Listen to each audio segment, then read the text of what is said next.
Et salut les investisseurs belges, aujourd'hui on traite un sujet qui touche beaucoup plus de Belges qu'on ne le croit parce que oui, tout le monde n'investit pas en bourse, on est d'accord. Par contre, il y a beaucoup de Belges, beaucoup de personnes qui investissent dans l'or ou qui possèdent de l'or physique, ne serait-ce qu'en petite quantité. Les Belges adorent mettre de côté, ils aiment leur compte épargne, ils aiment l'immobilier, on a une brique dans le ventre et l'or physique a aussi été très populaire chez nous. Pièces d'or, lingotin, un cadeau, un héritage, des bijoux reçus pour un mariage, tous ces produits font toujours une certaine fascination pour les Belges. Et aujourd'hui, l'État a décidé de le taxer. Taxation sur l'or physique. Tu n'es peut-être pas au courant si tu n'es pas un grand investisseur ou si tu ne t'intéresses pas trop à la bourse et à l'investissement en Belgique, mais il y a une taxe des plus-values qui entre en vigueur au 1er janvier 2026. Le texte final n'est pas voté, on n'a pas toutes les informations, ça va arriver courant de l'année, mais à partir du 1er janvier 2026, les plus-values seront taxables à hauteur de 10%. Pour le profil du bon père de famille. Il y a certains profils de spéculateurs, de traders qui étaient déjà taxés avant sur la plus-value, mais en tant que gestionnaire en bon père de famille, je la fais très courte ici et vulgarisée, on pouvait en Belgique éviter la taxe des plus-values. Si tu ne le savais pas, tu le découvres aujourd'hui, mais de toute façon, c'est trop tard. L'or physique semblait échapper être une exception historique à ce niveau-là, en se disant l'État semblait considérer que un particulier achète de l'or physique dans le but de le revendre 10 ans après, 15 ans après ou de le transmettre à ses enfants, n'était pas un spéculateur et n'était donc pas taxé. C'était une gestion normale de son patrimoine privé. Et la question, c'est comment est-ce que tout ça va fonctionner? Est-ce que ça est vraiment confirmé? Comment est-ce qu'on va pouvoir définir le prix de l'or acheté par les particuliers pour pouvoir ensuite le taxer sur la plus-value? Comment ça va se passer en pratique? On va essayer d'un petit peu discuter tout ça dans cette vidéo, de voir comment investir dans l'or en Belgique. Mais avant d'explorer tout ça, un petit disclaimer s'impose, je ne suis pas conseiller financier, je ne suis pas fiscaliste non plus, simplement un particulier comme toi qui investit en bourse en Belgique et qui partage des vidéos pédagogiques sur le sujet. J'essaie de vulgariser au maximum pour essayer de vous donner les idées principales, mais tu dois toujours faire tes propres recherches puisque à l'heure où tu regardes cette vidéo, peut-être qu'il y a de nouvelles news qui sont sorties, même si j'essaie de me tenir un peu au courant, mais ça dépend de la date où tu regardes ce contenu. Investir comporte des risques de perte en capital. Aucune recommandation d'acheter, de vendre ou de faire quoi que ce soit avec son or. Première partie, comment investir dans l'or en Belgique? Eh bien, il y a 5 grandes manières d'investir dans l'or. La première, je viens de le dire, c'est d'acheter de l'or physique. On va chez un revendeur d'or et on achète son or physique. Le problème, c'est que les prix ne sont pas constants. Chaque revendeur va généralement appliquer ses primes de manière différente. Les prix seront affichés selon sa propre volonté. Il n'y a pas un cours officiel en fait pour chaque pièce d'or, etc. C'est des estimations, notamment en termes de pièces d'or, il y a des collections, il y a des raretés, etc. Donc c'est pas juste le poids en or qui compte. Et cette rareté peut monter, descendre. Les lingots et ce genre de choses aussi.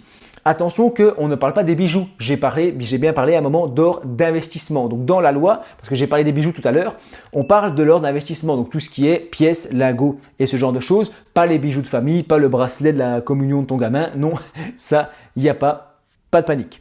Deuxième manière d'investir dans l'or, ça va être d'acheter des actions de sociétés cotées actives dans le domaine de l'or. Des sociétés minières qui ont des mines d'or, forcément sont très liées au cours de l'or. Donc c'est une manière d'investir dans l'or sans avoir de l'or. Acheter des actions d'entreprises minières.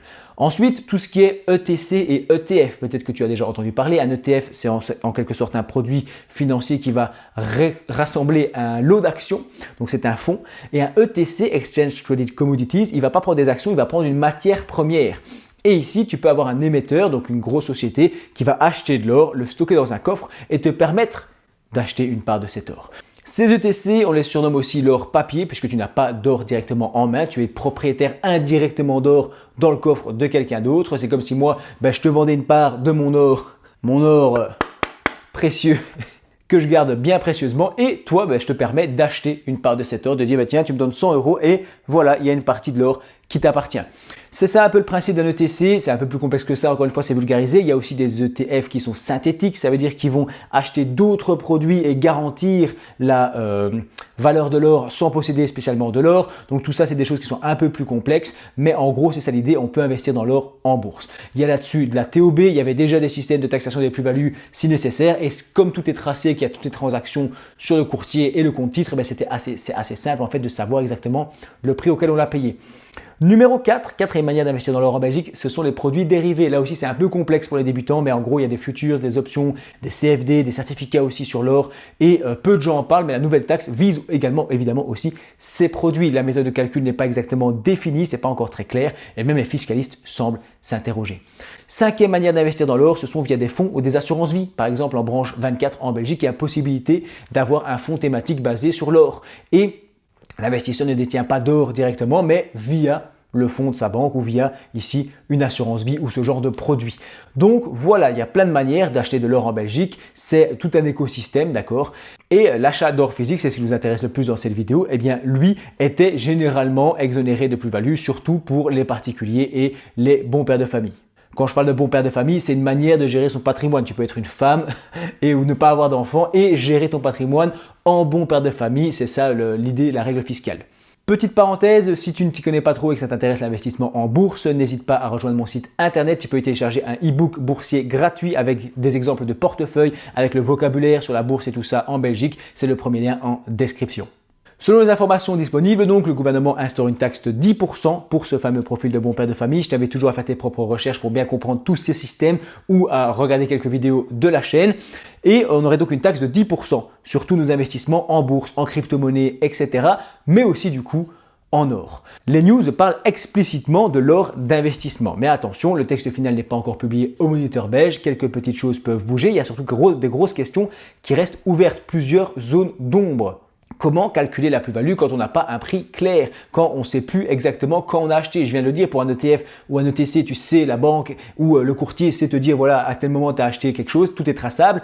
Pour l'or physique, c'est compliqué. Je l'ai dit, ça différencie d'un revendeur à l'autre. Chacun a un petit peu son prix. Les primes sont variables, 3%, 5%, 10%, parfois plus. Le format de l'or est différent aussi. Lingot, lingotin, mini-pièces, la rareté évolue rapidement. Ça dépend du pays aussi, ça dépend du stock d'or, du vendeur qui peut aussi faire modifier ses prix à certains moments aussi. Ça dépend du marché. Bref, beaucoup de Belges possèdent de l'or, mais sans facture. Et donc, des dizaines de milliers de Belges ont de l'or qu'ils ont reçu depuis la famille, transmis de la main à la main, acheté il y a 30 ans sans aucune archive, ils ne savent plus le prix. Et donc, ce qui est prévu, ce qui paraît en tout cas hypothétique, ce serait de prendre une valeur de l'or, un cours et une photo de base du patrimoine au 31/12/2025 et se dire, ok, à ce moment-là, l'or vaut autant. Mais le problème, c'est que l'or en 2025, il est extrêmement élevé. Il est très cher. Donc, prendre cette valeur-là comme valeur de base pour le cours de l'or et ensuite calculer les plus-values, ben en fait, c'est pas si mal. Puisque si l'or descend, on serait forcément en moins-value. Donc, en fait, on n'est pas si mal si on choisit le 31 décembre 2025 comme valeur de base pour taxer l'or, dans l'hypothèse où on le taxe, puisque on a une valeur très haute. Donc, forcément, la plus-value derrière, on l'aura un peu moins. Donc, à ce niveau-là, ça peut être pas si mal. Mais ça, c'est assez clair, encore une fois, si on parle d'or en bourse, d'or traqué directement de manière numérique. Par contre, pour l'or physique, c'est compliqué. Quelle valeur je prends? Est-ce que je prends le prix de l'or auquel il pourrait être revendu chez un marchand? Est-ce qu'on fait une moyenne entre plusieurs revendeurs et le prix qu'on me proposerait pour cet or? Est-ce qu'il y a le prix d'une bourse internationale et un truc ainsi? Est-ce que je prends une capture d'écran sur un site spécialisé? C'est compliqué en fait. Comment je fais pour prouver la valeur de mon or à tel moment, tu vois? Et pour l'instant, il n'y a aucune directive clairement énoncée, donc on ne va pas trop spéculer. J'essaie ici de discuter avec toi, de faire des théories, puisqu'on n'a pas les infos finales. Je referai une vidéo lorsqu'on saura exactement comment sera taxé l'or physique. Mais la conséquence ici est assez complexe, puisque le problème c'est que ok, la taxe des plus-values pour les investisseurs, admettons, on se dit la bourse, les crypto-monnaies, tout ça, d'accord. Mais là, l'or physique, c'est pas vraiment, enfin si, c'est un produit d'investissement, mais c'est pas un produit d'investisseur dans le sens où c'est pas réservé aux investisseurs. Il y a des pères de famille, il y a des gens normaux, il y a des gens qui n'investissent pas du tout en bourse, qui n'y connaissent rien et qui pourtant ont un petit peu d'or à la maison. Donc c'est un bien qui est détenu par beaucoup de Belges et ils savent pas comment fonctionne le système du prix moyen pondéré ou bien pour calculer leurs transactions selon une méthode FIFO, tu vois, pour savoir exactement le prix de l'or à chaque fois qu'ils ont acheté. Ils n'ont jamais valorisé leur or, ils savent pas comment prouver, etc. Tout ça, ils se tiennent même pas au courant des systèmes de taxes des plus-values. C'est quoi une taxe des plus-values, tu vois? Certaines personnes ne savent pas trop comment ça fonctionne. Donc ils sauront peut-être pas répondre quand on va leur demander de prouver la valeur à laquelle ils ont acheté leur or. Et en fait, même pour quelqu'un qui s'y connaît dans le domaine de la finance, comment déterminer la prime historique de l'or acheté en 2004, tu vois? Comment retrouver le prix exact de l'or si le marchand n'est plus là, le revendeur n'existe plus, il a fermé boutique? Quelle méthode utiliser pour valoriser l'or au 31/12? Je ne peux pas prendre l'or coté, tu vois, puisque mon or à moi physique, c'est différent. Donc bref, ce qui est sûr en tout cas aujourd'hui, c'est qu'il y aura une taxation sur la plus-value, que l'or physique a été mentionné explicitement. La question qu'on se pose, c'est comment le valoriser au 31/12, c'est comment traiter l'or détenu sans facture, sans preuve, transmis de la main à la main, comment justifier une valeur d'acquisition qui est complètement inconnue, quelle méthode sera acceptée par l'administration pour prouver mes transactions et le moment où je l'ai acheté, puisque ok, on prend la valeur du 31/12/2025, mais moi j'ai aucune preuve de quand j'ai acheté mon or, et donc quand on va me demander pour la plus-value, je vais dire je sais pas, moi je sais pas vous dire d'où il vient, j'ai aucune traçabilité, et donc on prendrait la valeur du 31/12/2025, ce qui peut m'arranger si je l'ai acheté plus tard. Enfin tu vois, il y a plein de choses. Dès qu'on parle d'or physique, ça a l'air beaucoup plus compliqué à mettre en place. Je sais que cette vidéo paraissait très brouillon. Si tu es nouveau sur la chaîne, pense quand même à t'abonner. D'habitude c'est mieux fait, c'est juste parce qu'ici on est encore dans le flou. Oui, on va taxer l'or physique, mais comment? Ça reste une grosse interrogation. Donc j'espère que j'ai soulevé quelques questions qui sont ici intéressantes et qu'au moment où on aura la news finale et qu'on verra comment ça fonctionne, on sera un peu plus préparé et qu'on aura déjà pris les devants. J'espère que cette vidéo t'a plu. Je te dis merci de l'avoir regardé jusqu'au bout.